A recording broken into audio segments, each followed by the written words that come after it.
Hi Year 2 students. Hope you all are fine.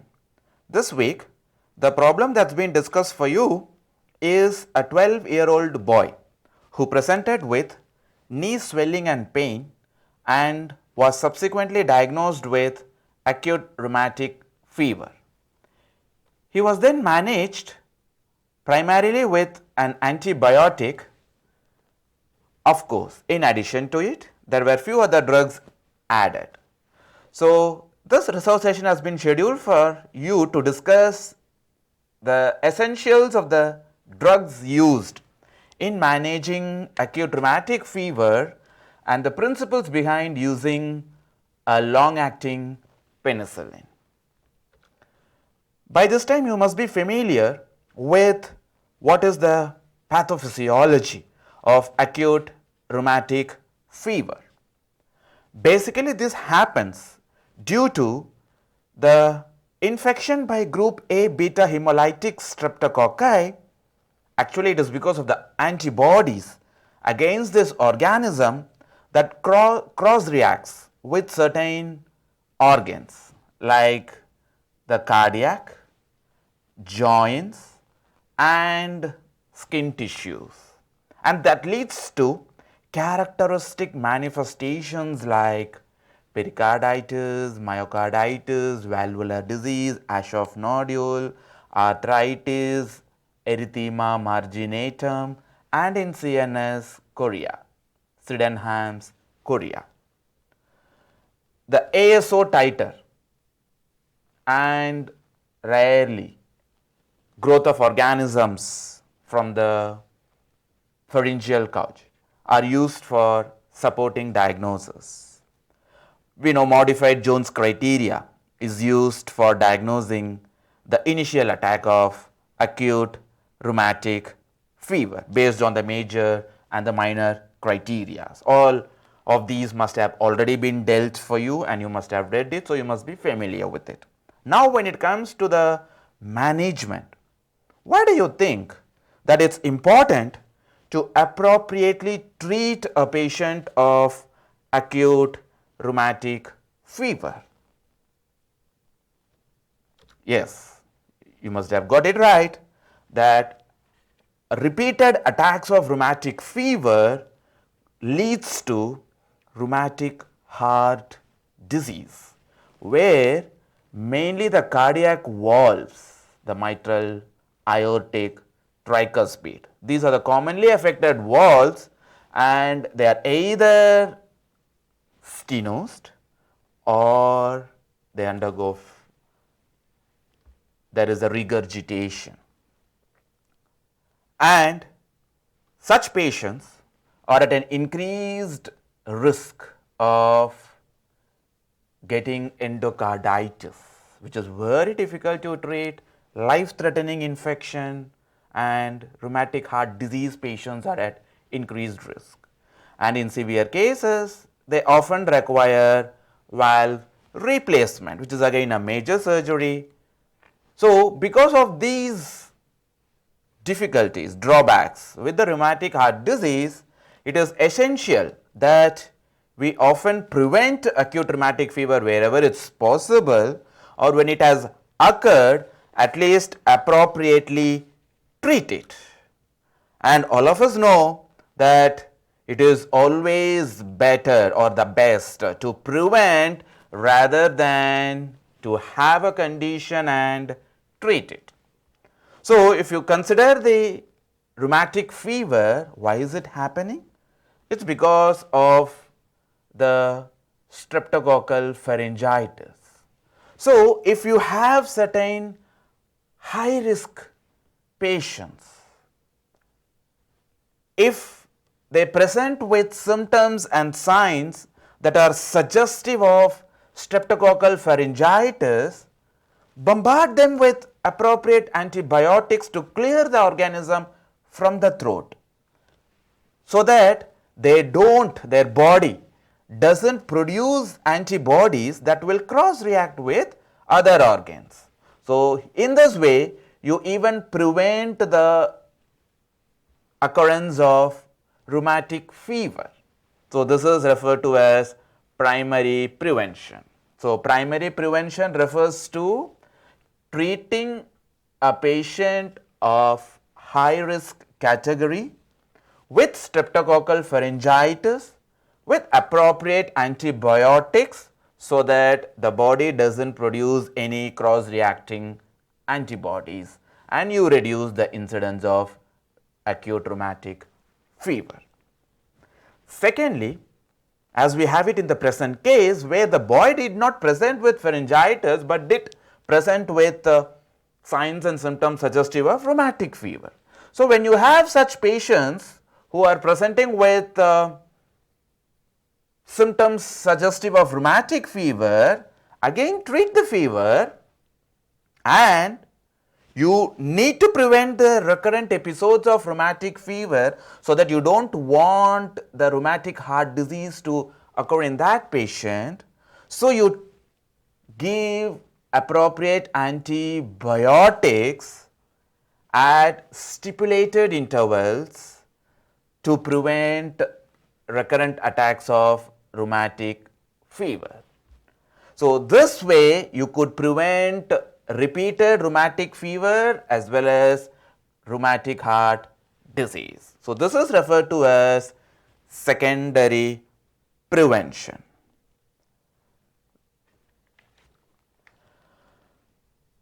So, in communities where the acute rheumatic fever is common, almost all the young individuals in the age group of 5 to 15 years who present with a sore throat have to be considered to have streptococcal infection and treated with antibiotics. So, antibiotics are the primary measures, primary drug class to be used in pharyngitis, streptococcal pharyngitis, to prevent them to have acute rheumatic fever.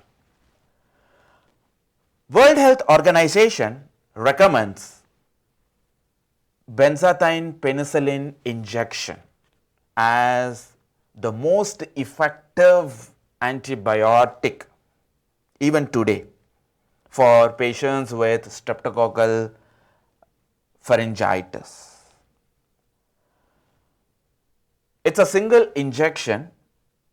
For most of the drugs, we don't ask you to remember dose, but there are some drugs that you need to keep in mind. So, for benzathine injection, keep in mind the adult dose, or for an individual about 27 or some guidelines do state as 30 kilograms. Body weight is 1.2 million units. There are only a handful of drugs that you prescribe in million quantities. So, this is one such drug that you give a single injection intramuscularly, 1.2 million units. Keep in mind, benzathine penicillin is always administered intramuscularly. Never it is IV. Please keep this in mind. We have crystalline penicillin, otherwise only benzyl penicillin, otherwise penicillin G. So, this is administered IV, but benzathine penicillin or benzathine benzyl penicillin, both are referring to the same compound, is administered only intramuscularly. Please keep this point in mind. So, WHO recommends this benzathine penicillin injection as the single most effective to be preferred in patients with pharyngitis, streptococcal pharyngitis. But if patients want to have something orally, then you could prefer penicillin V or amoxicillin. So, these two again belong to the same family, penicillin family, but they can be given orally.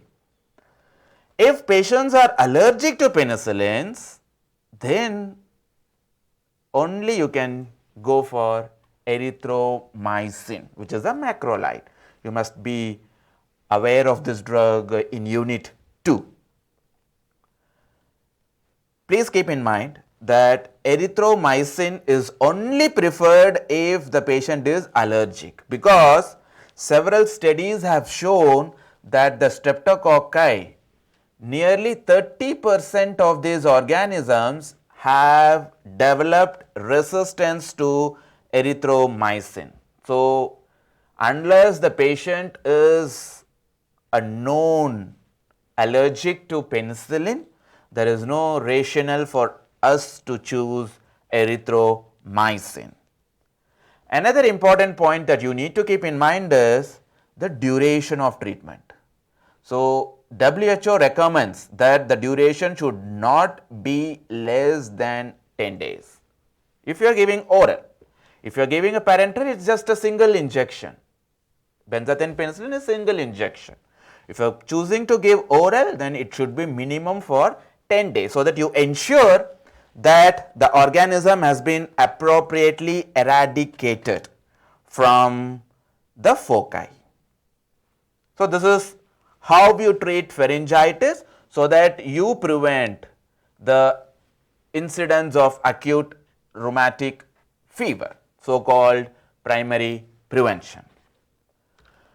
Moving to the case in the present scenario, a boy with swelling, knee swelling, pain, and then diagnosed with rheumatic fever. What do we do in such patients? So, when you have patients who are presenting with acute rheumatic fever, we have three important goals. First is, there is a foci of streptococcal infection either now or just a while ago. So, you need to completely eradicate the pathogen, so that which serves as a continuous nidus for production of cross-reacting antibodies. So, you need to eradicate the pathogen with antibiotics. That is your goal number 1. Second, when patients present with acute rheumatic fever, they do not have all the characteristic signs and symptoms. They may be at different stage of, they may be evolving. So, when they do not have any characteristic signs or symptoms except for a mild pain, you do not bombard them with aspirin, steroids and all, but rather you just give them mild analgesia just to take care of the pain and to observe them whether they are developing other signs and symptoms like arthritis, carditis. So, you could initially give only supportive analgesia to take care of the pain, to wait for occurrence of other characteristic symptoms. Keep this in mind, this is in patients with initial attack of acute rheumatic fever, when they present with first time, when they are not known in the past to have had rheumatic fever. So, that is a goal number 2. Goal number 3 is, when they have characteristic signs and symptoms like carditis, chorea, then you need to treat them appropriately with drugs. So, these are the 3 goals in a patient who is presenting with initial attack of rheumatic fever. So, for analgesia, you prefer nothing more than paracetamol, unless the full features of characteristic features of rheumatic fever develop. In patients who have arthritis, carditis, then aspirin, which is acetyl salicylic acid, because technically we are supposed to write and teach the drug in its pharmaceutical name, which is acetyl salicylic acid. So, this aspirin has to be initiated. Please bear in mind that we will be also seeing this aspirin later in few other problems. When patients present with chest pain, you have angina, myocardial infarction.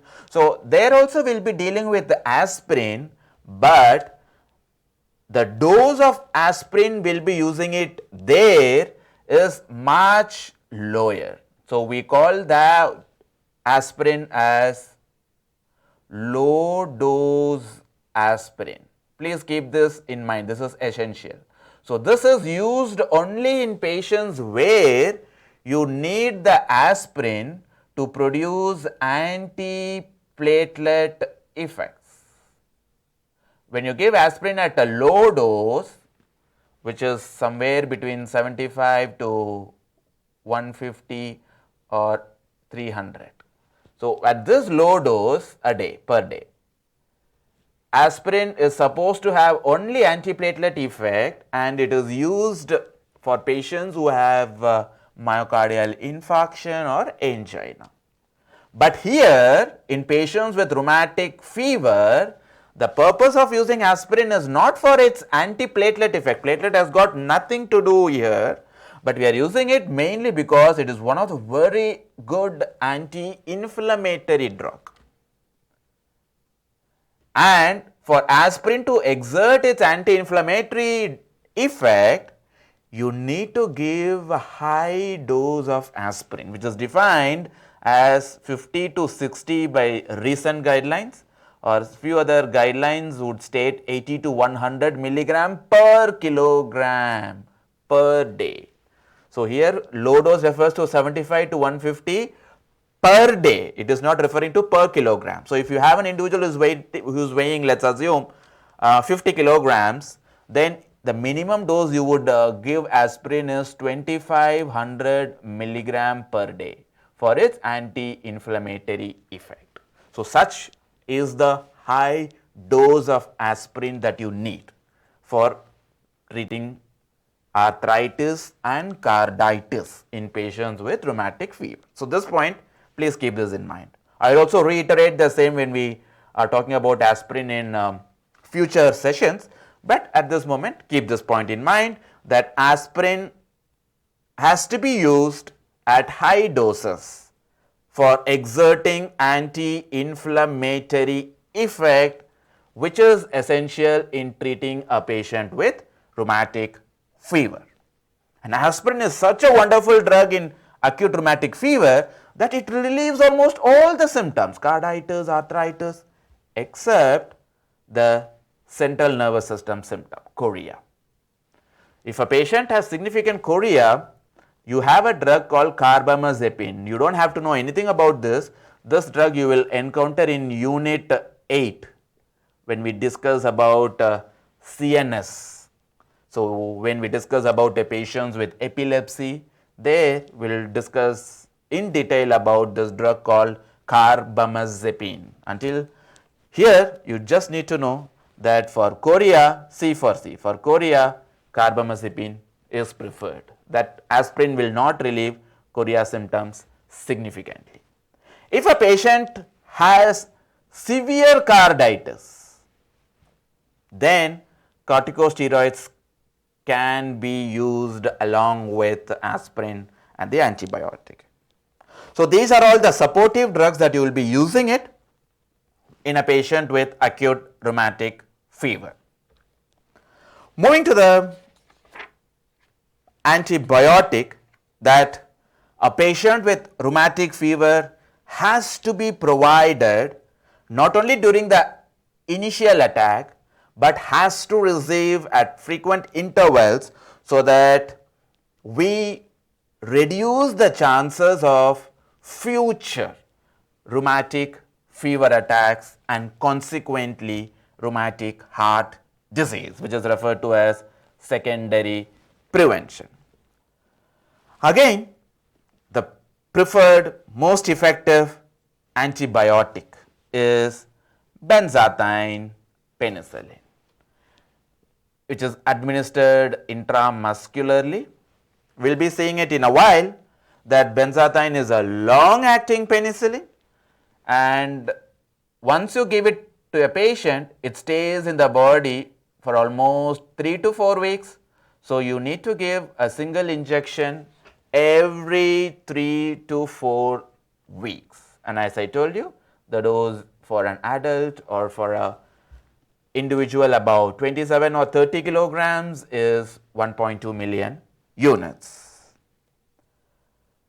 Only when benzathine penicillin is not able to be administered in a patient for varieties of reasons, you can go for oral penicillin. But the drawback is here the patient has to be given this oral penicillin every day. So, better to give a single injection for every 3 to 4 weeks rather than going for everyday oral penicillin. Compliance could be an issue because many of these patients would be young adults, adolescents, children. They may not understand the importance of taking the drug because after some time they would be asymptomatic, so they would stop, or as was the case, problem was telling you they become non-compliant and then they develop acute rheumatic fever or rheumatic heart disease or infective endocarditis, then it becomes very difficult for us to manage. So, it is always preferred that you give a single injection every 3 to 4 weeks. That maintains the appropriate antibiotic and reduces the incidence of rheumatic fever and rheumatic heart disease. And if the patients are allergic to penicillin, there is no other choice except for giving them erythromycin every day. So, now we will see about certain pharmacological characteristics about benzathine penicillin. Benzathine penicillin belongs to penicillin class of antibiotics, which is familiar to you. You must have read about these in unit 1 and in unit 2. Please go back and refresh your knowledge on the definitions of chemotherapy, what is an antibiotic, what are antimicrobial drugs, what is the difference between an antimicrobial and antibiotic, what are the various mechanisms by which antimicrobial drugs kill the foreign organisms, how do we classify the antibiotics into based on their spectrum into broad and narrow spectrum, based on their action into bacteriostatic and bactericidal, and concepts of MIC, minimum inhibitory concentration,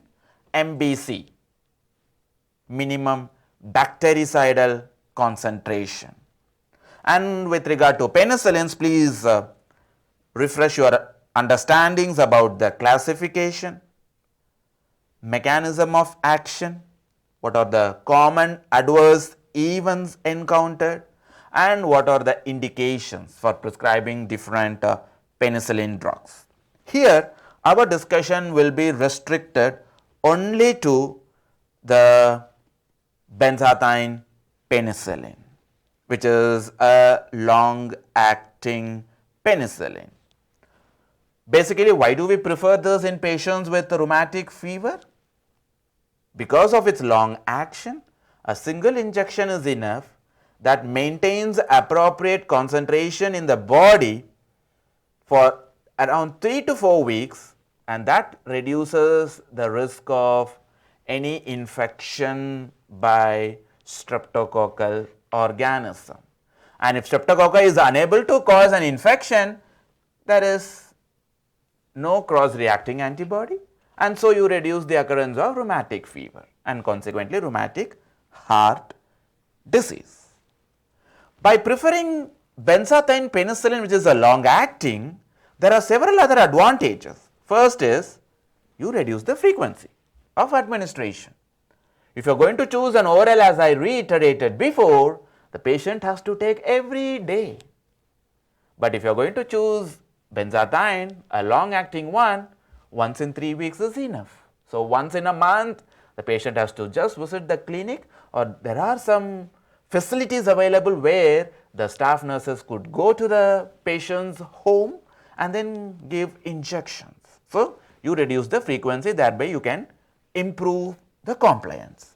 The second advantage of giving such long acting penicillin injection is you administer an injection from where there will be slow continuous release of drug into the plasma, and this reduces the fluctuation of the concentration of antibiotic in the blood. So, more or less you would expect any time in the day or at night the concentration of antibiotic to remain within a defined interval that is essential to prevent infection by streptococci. So, this can happen only when you give such a depot injection. Third, this fluctuation of antibiotic will also reduce the incidence of occurrence of resistance of the microorganism. So, if you do not want the microorganism to develop any resistance, it is better not to have the antibiotic at lower concentration. So, you have to maintain it just above the threshold value at which the organism will develop resistance. So, it is essential, and this long acting penicillin will provide this objective too. Just make this correction in this third box. It is not, it is the repetition, but it is actually to prevent the development of resistance. In general, if you want to prolong the effect of any drug, you could do that. Here I am not talking about benzathine penicillin. Here a general way of prolonging the action or effect of any drug. You could do that by one of these four ways. The first is, from the site of administration, you could reduce their rate of absorption as we do it in certain depot preparations. Second, you make them more, you increase their affinity towards the plasma protein so that they attach to plasma proteins much more and their metabolism in the liver could be reduced. Third, you can reduce their rate of metabolism in the liver so that more quantity of the active drug is present in the plasma and you could prolong their effect. And the last is, you can also reduce their excretion in the kidney.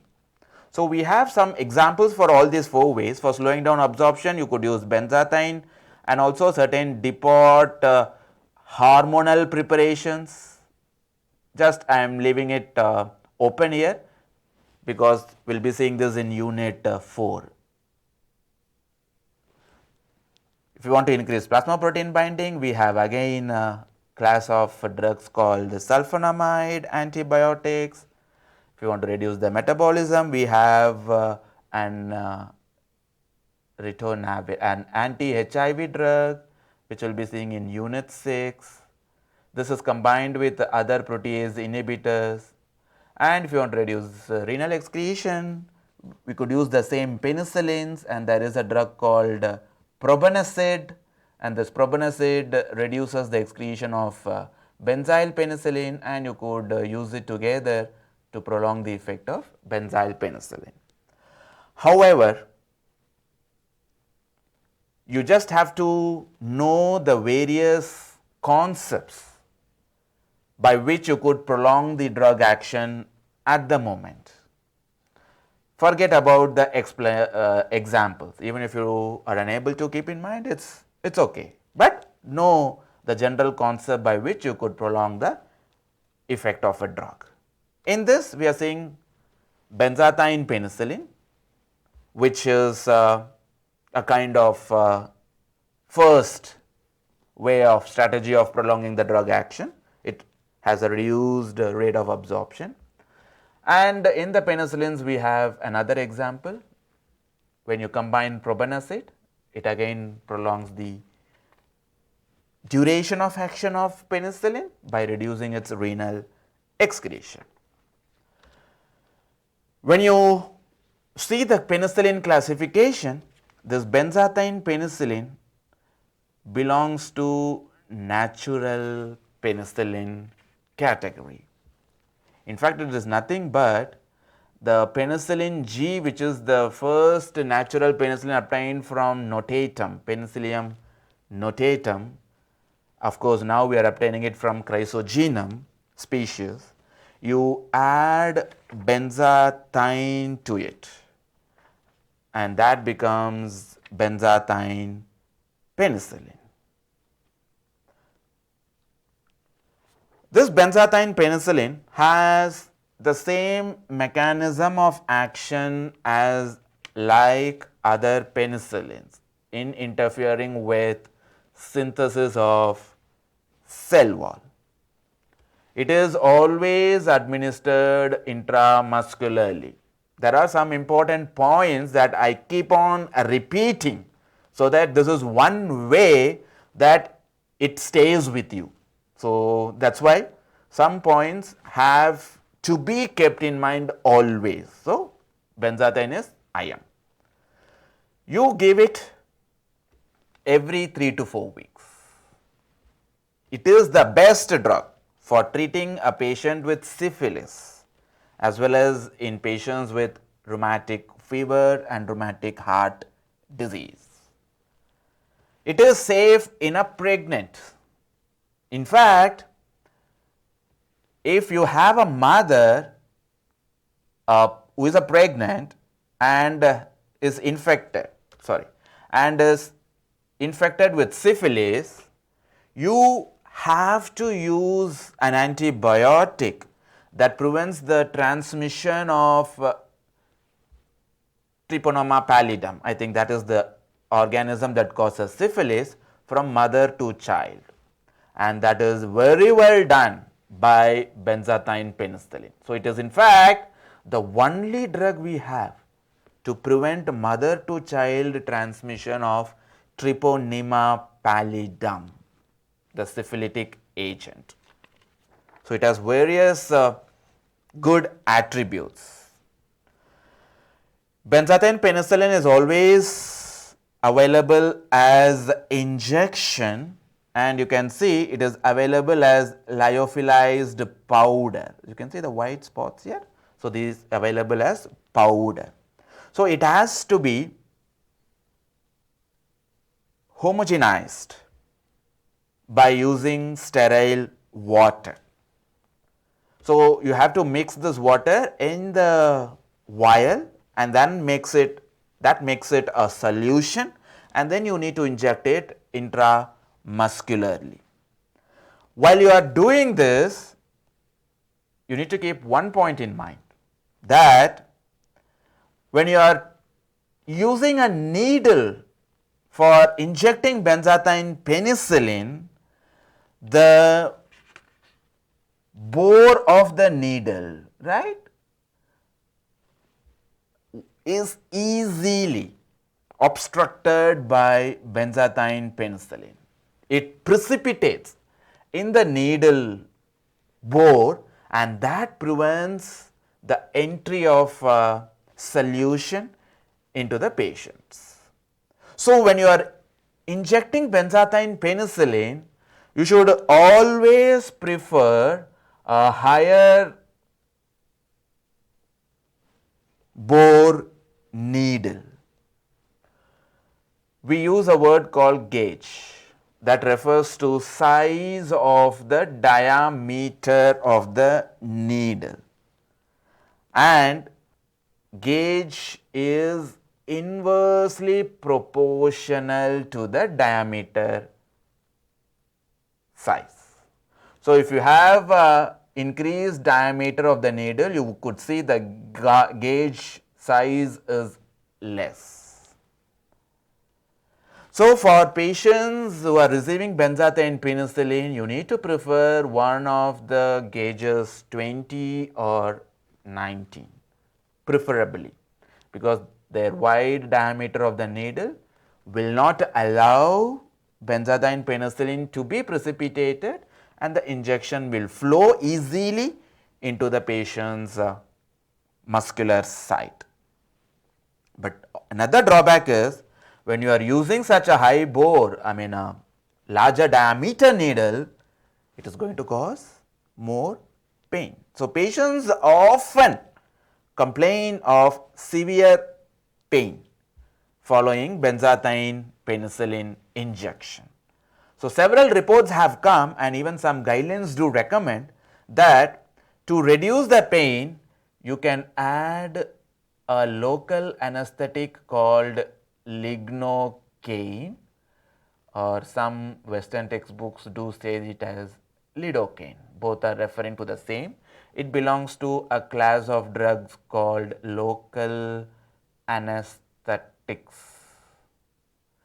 So, when you combine lidocaine with benzacaine and then inject, there are several reports where patients have complained less pain. So, this is preferred rather than injecting only benzathine. So, all these are important point as a clinician, as a healthcare practitioner, you need to keep in mind. Benzathine penicillin is usually injected intramuscularly deep into the gluteus maximus muscle.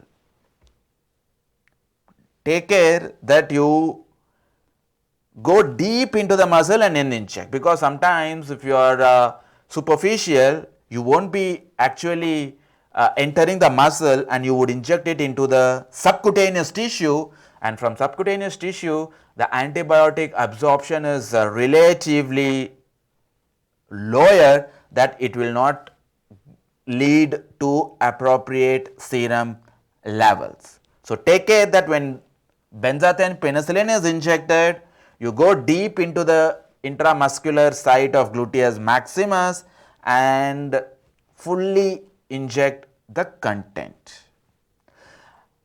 After benzathine injection, every time when you do this, it is always the best practice to observe the patient for at least 30 minutes. Some guidelines do say you need to observe at least for 1 hour. At least for the first time you should do that, and some physicians are recommending to observe the patient every time when you inject benzathine penicillin, because penicillin is one notorious class of antibiotics that can produce hypersensitivity reactions.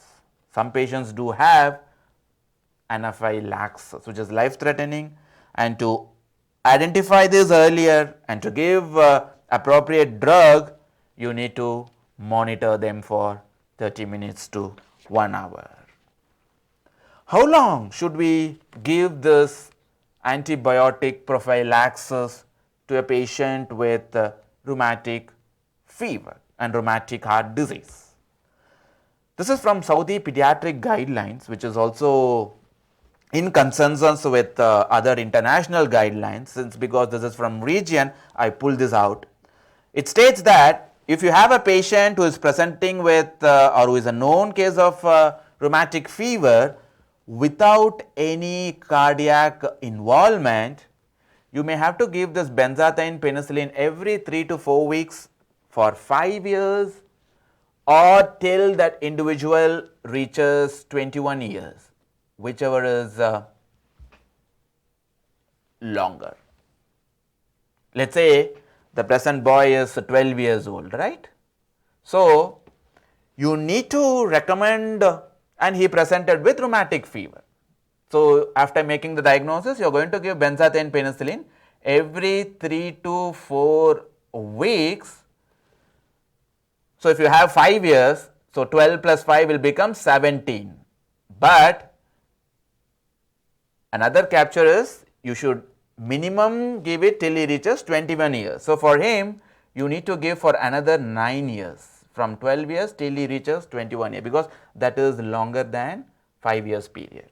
So, you need to give him till he becomes 21, provided he is compliant and never ever he had another attack of rheumatic fever and there is no cardiac involvement till 21 years of age. So, after 21, if he did not have any other attack and if he did not have any cardiac involvement, you could consider stopping benzathine penicillin.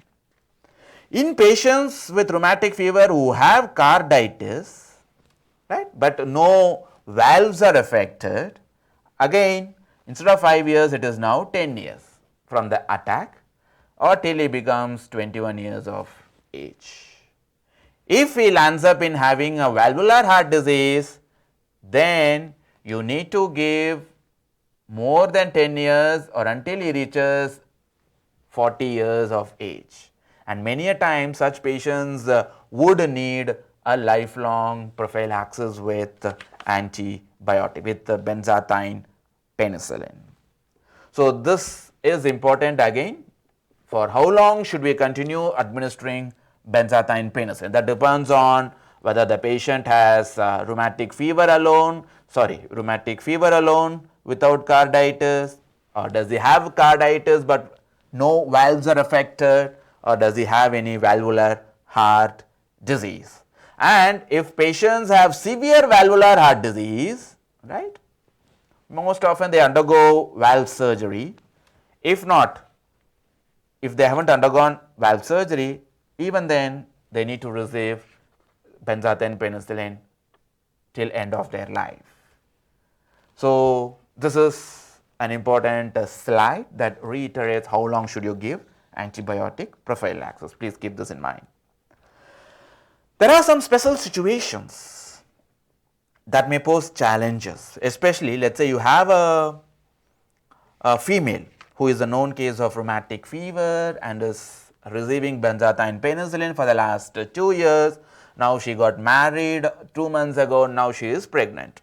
What do we do? Should we continue benzathine penicillin or should we drop it? Because we know that many of the drugs, in fact almost all the drugs, have some sort of negative consequences in the developing fetus while a woman is pregnant. So, we usually say no to any drug unless there is a clear, very well indication in a pregnant woman.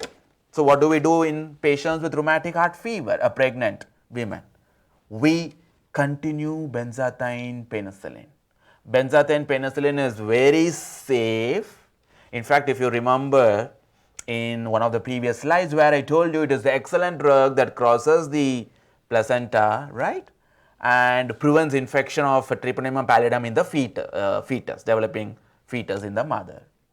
So, it crosses the placenta but does not pose much harm to the fetus. So, continue giving it even in a pregnant, continue giving it even when the mother is breastfeeding the child, right, do not stop it, continue.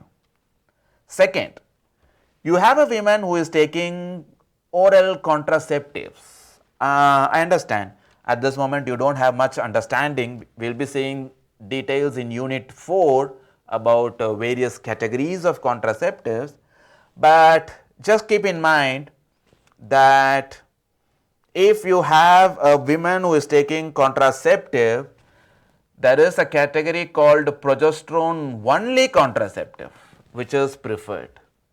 Another class of contraceptive is called combined oral contraceptive that contains estrogen along with progesterone. So, this combination increases this combination will reduce the efficacy of benzathine penicillin. So, in patients with war on contraceptives, the progesterone only contraceptive is preferred. Even if you forget this point at the moment, it is okay. When you are in unit 4, you could come back and see this slide again. But in pregnancy lactation, you continue administering benzathine penicillin. Another important concept, point that you need to keep in mind is, we will be seeing it in due course. We have another class of drugs used in vascular system, cardiovascular system, named as oral anticoagulants. Anticoagulants mean they reduce or prevent the blood from clotting. So, the commonly used anticoagulant orally administered is warfarin. When patients are receiving warfarin, especially some rheumatic heart disease patients, what might happen is, let us say you have a patient with mitral stenosis. So, mitral being on the left side of the heart, it can cause left atrial enlargement. severe MS, long-standing MS, mitral stenosis will lead to left atrial enlargement.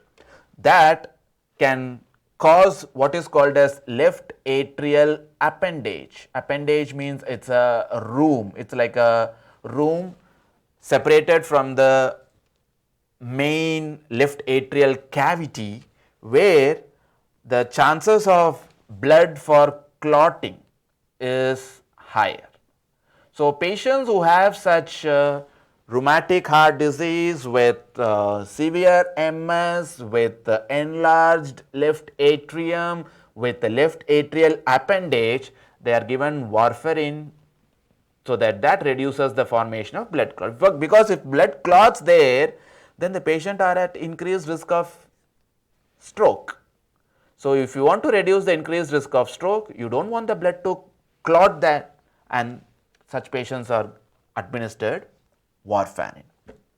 Then you need to be careful because these patients would simultaneously be receiving benzathine penicillin, rheumatic heart disease, so obviously they would be receiving benzathine penicillin, and they are also on warfarin. The only point that you need to keep in mind is when both are there together, there is an increased risk of bleeding. For warfarin, we use a lab measure called prothrombin time international normalized ratio that says that indicates the therapeutic effect of warfarin in that patient. So, when PTNR is above 4.5, which means that the warfarin's effect in that patient is much more than normal, it is preferred not to administer benzathine penicillin. Do not worry about this PTNR concepts, we will be discussing it in, I am not sure in which problem of this unit, but certainly in one of the problems in unit 3, we will be talking about warfarin, heparin, how do you monitor its effect, what is the most. So, at that time you can come back and see the slide. At this moment, just keep in mind that if you have a patient who is receiving warfarin, giving benzathine penicillin can increase the risk of bleeding. So, you need to either stop giving intramuscular benzathine penicillin, particularly when the INR is above 4.5, or some guidelines recommend oral penicillin instead of benzathine penicillin. So, these are all the essential points that you need to keep in mind if a woman is pregnant, if a woman is breastfeeding, if a woman is receiving any contraceptives, or if a patient is taking another oral anticoagulant such as warfarin. We also have few other drugs that can be used in certain valvular heart disease patients. Please keep in mind the evidence for these drug classes to be used in any of these valvular heart disease is almost weak to very weak, meaning not many physicians recommend these drug classes in treating these valvular heart disease. So, this slide is not important for most of you except for those who wanted to know much more in depth of how do we manage a patient's rheumatic valvular heart disease. They can go through these slides, and if they have any doubt they always could refer back to me. Otherwise, from most of your point of view, you do not need to see and understand any of these points in the slide. Patients with rheumatic heart disease, they are at an increased risk of a life-threatening infection called infective endocarditis. It is mainly caused by Staphylococcus aureus. And as like we use the Jones criteria for rheumatic fever, we have Duke's criteria. I am sure the clinician will be covering all this for you. If not, please go and read and understand the important points, criterion points about these for infective endocarditis. As the name suggests, endocarditis is the inner layer of the heart, and infective refers to bacterial pathogen causing the infection at that site. So, primarily the valvular heart disease patients, because of the deformity of the heart valves, they are at an increased risk of getting platelets accumulated, a thrombi being formed, and on the top of the thrombi you have the bacterial sores entering and that causing infection. But normally we do not have any bacteria entering the bloodstream unless such patients undergo some invasive procedures, right. So, when patients undergo such invasive procedures, such as they undergo dental procedures that involves manipulation in the region of teeth or perforation of mucosa, they are undergoing some respiratory tract procedures that involves cutting the mucosa, or genitourinary or gastrointestinal surgical procedure, or diagnostic procedure that involves some biopsies, or they are undergoing some surgical procedure related to skin or muscular skeletal tissue. So, if they are undergoing such invasive procedures, then there is an increased risk of either a streptococci or a staphylococci depending on the procedure to enter the bloodstream, and that can lead to infective endocarditis in a rheumatic heart disease patient. So, that is why if a patient with rheumatic heart disease undergoes any such invasive procedures, you need to prophylactically give them appropriate antimicrobial prophylaxis. So, which can be a single dose of amoxicillin, clindamycin, right. So, you need to give them appropriate antibiotic prophylaxis so that they are prevented in getting infective endocarditis, which is a life threatening procedure. But there are many procedures where it is not that invasive.